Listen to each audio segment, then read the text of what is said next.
Hey everyone, welcome to BrainBoost. Tonight we're excited to share the single most overlooked key to boosting your brain and how to make it work for you, right? So today, here joining me is George Englert, certified health Hello. and life coach. And if we haven't met before, my name is Johanna Martinez. Say hi in the comments. Glad to have you here. Yeah, so welcome.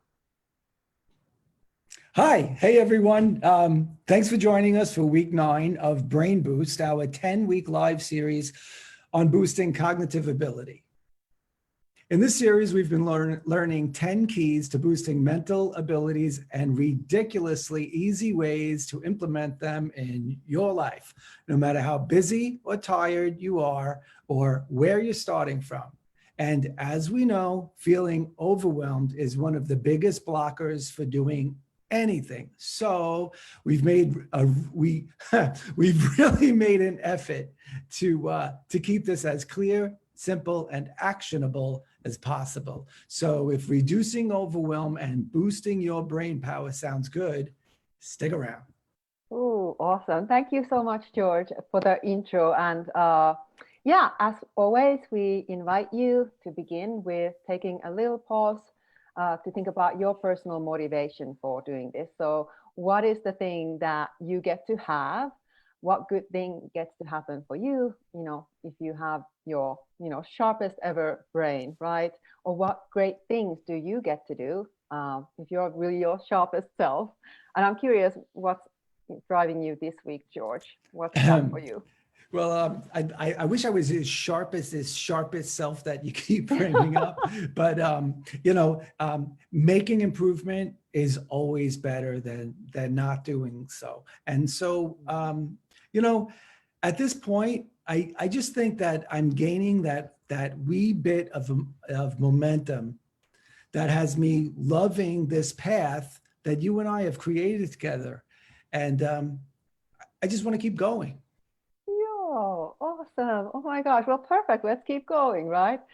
So far, if you missed the earlier episode, we've shared the 8 keys to, 8 lifestyle habits and mindset shifts that you can personally do in your life to boost your brain. Really just small everyday actions that you can do to, become the sharpest version of yourself. But an overlooked, often overlooked important key to boosting your brain is actually protecting it, right? So protecting your brain from traumatic influences and injuries that come from your environment. So something that, we all have a little bit less, less control over.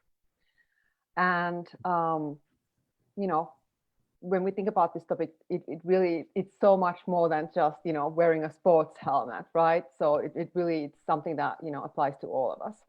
So when we think about trauma to the brain, it can come from, many sources and in many ways. If we think about, abuse, we can think about, injuries, attacks, things like racism, oppression, war, rape, really traumatic things that happen to us.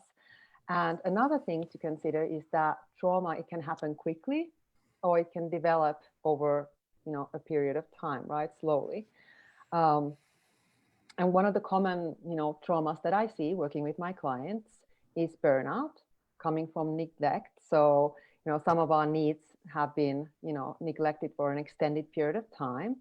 And another thing that I commonly see is also complex post-traumatic stress syndrome coming from long-term, abuse, mental abuse from, childhood or past relationships, right?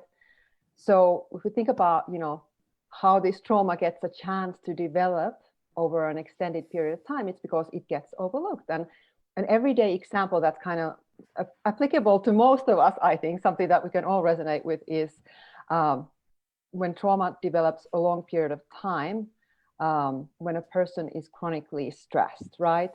So when a person is chronically stressed over an extended period of time, some of the things that they will then start to see is that they start to lose their concentration, their focus, their productivity plummets, right? And they become, some of the emotional shifts they start to see is they become resentful, negative. Like these are all signs that trauma has already developed, like that these are already signs of trauma. And this is something that I think most of us don't realize. It's kind of like a sunburn, right? We already see that the trauma, the injury from the sun's rays has happened when we're first starting to see the pink, but most of us are like, oh yeah, it's getting there. And then we used to be like this before we learned. It's not that bad at that point. Yeah, it's not that bad. And then people would seek help when they're really badly burned. And we used to do this. But when we think about stress and how we, deal with stress, we're still all at the beach without any block, just like, let it burn, raise on me. It's not that bad. Crazy, right?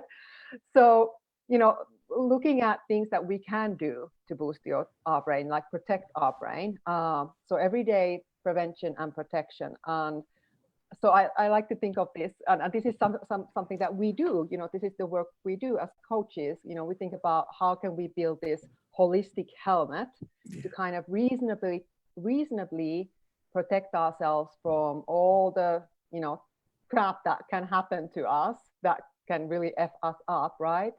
And doing it in a reasonable way that, of course, we want to still live, but it goes without saying that these things include wearing a helmet if you go for a motorcycle ride or something like this. But looking at what is the thing we want to share with you guys tonight, we talked about these things, and there's a really simple, manageable, easy brain protection method that applies really, I think, to everyone, from like children to babies to middle age to older people. And I'm so super excited to hear this from you, George. Yeah, cool. Thank you, Johanna. Thank you so much. And thank you for pointing out, I'm sorry, excuse me, the psychological damage that stress can have on our brains. I feel like it was striking me hard when you were talking about the sunburn at the beach, like it's not that bad. And I feel for many of us, that psychological, it's not that bad. So we're at the beach. It's not that bad. Yeah, it's kind of like, if we think about that, it's like a part of the picture. It's like, oh yeah. Yeah. Yeah, and I know veterans of war are perfect examples of how horrible stress can be on our brains. And, I myself, I know veterans that view it as a badge of honor not to address these traumatic issues. And it's really only in recent years that real progress has been made in this area. And although thankfully, most of us have not lived through the horrors of war, PTSD can still have lifelong damaging effects. And so we might ask ourselves, is it not brave to address these demons, and how might it affect the lives of ourselves or our loved ones if we did? Yeah. But so on the note of physical injury, as we age, we have a reduction in a very basic skill. That's balance. Mm. Many of us have had the experience, of an elderly friend or a loved one with whom we might say, ever since that fall, they've never been the same. You know the saying, use it or lose it. Yeah. Right? As we age, we don't exactly get out and play on the monkey bars anymore. Yeah. This inactivity leads to losing agility, strength, and balance, making us more susceptible to a fall.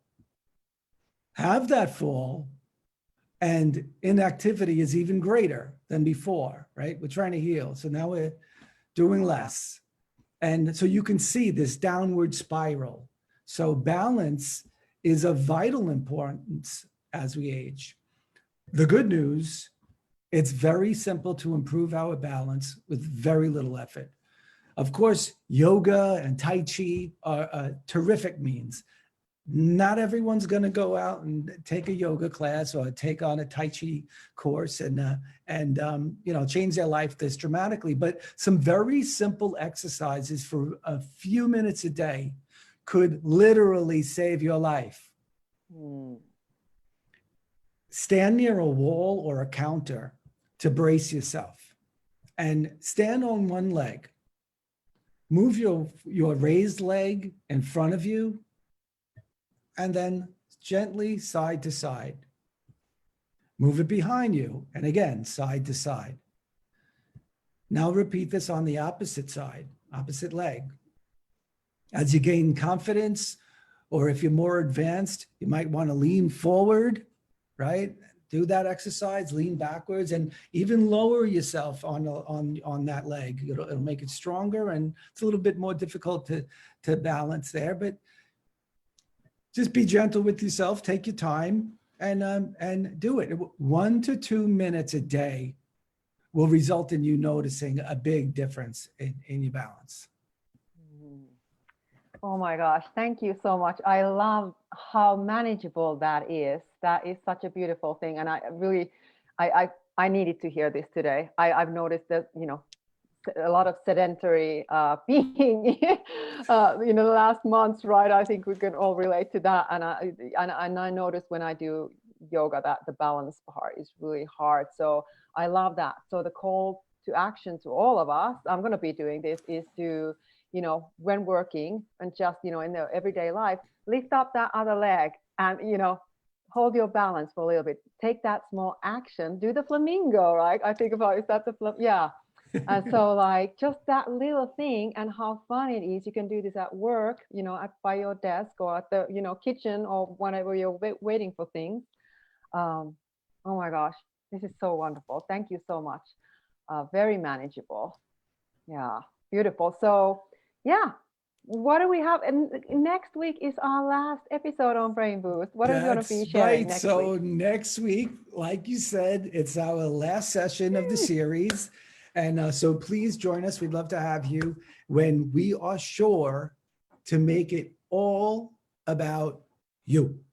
Ooh, nice. Oh my gosh. Perfect. Well, I guess we'll see everyone on Sunday. Thanks so much for joining us. Have a great evening. Thank you. Have a good night.